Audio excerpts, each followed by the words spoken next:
उसके शरीर में फटका।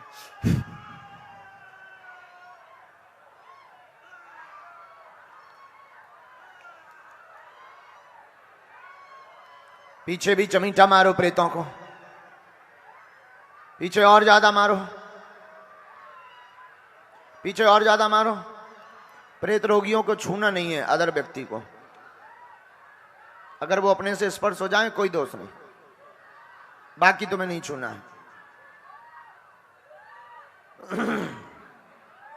जितने प्रेत बाधा के रोगी हैं, इनके जितने कुल के देवता हैं, उनकी शक्ति बढ़ाई जाए, इन्हें मार लगाई जाए। राम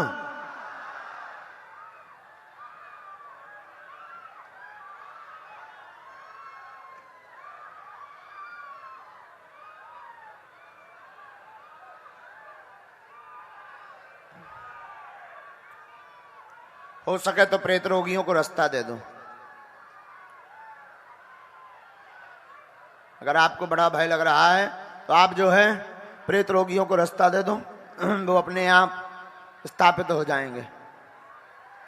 दोनों हाथ उठाकर सब जयकारा लगाओ।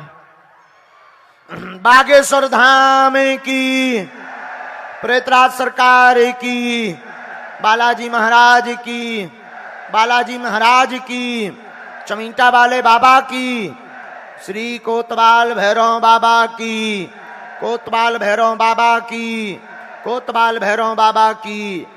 सब प्रेत बाधा वाले मुट्ठी बांध लो। इन सभी प्रेत रोगियों को गरम चमीटा मारो।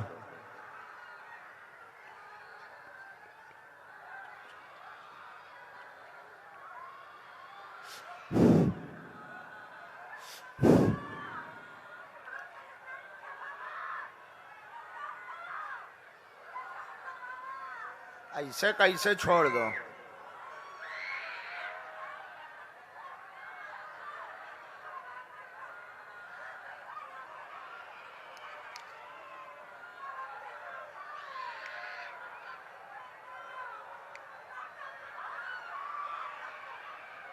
अब और भड़बड़ाओ चमीटा।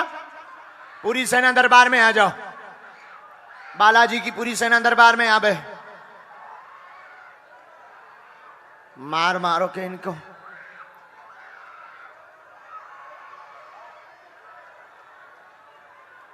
राम राम राम राम राम राम है ओ बालाजी।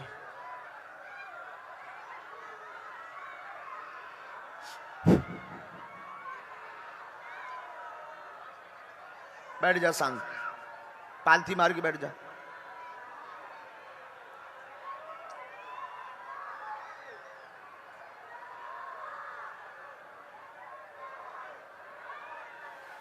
ऐसे कैसे छोड़ दो?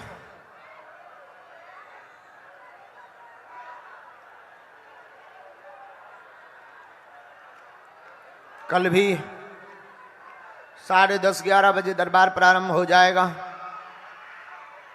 और आज कथा में कौन कौन आ रहा है? 4 बजे। कथा भी सुनो पागलो। क्या सुनो?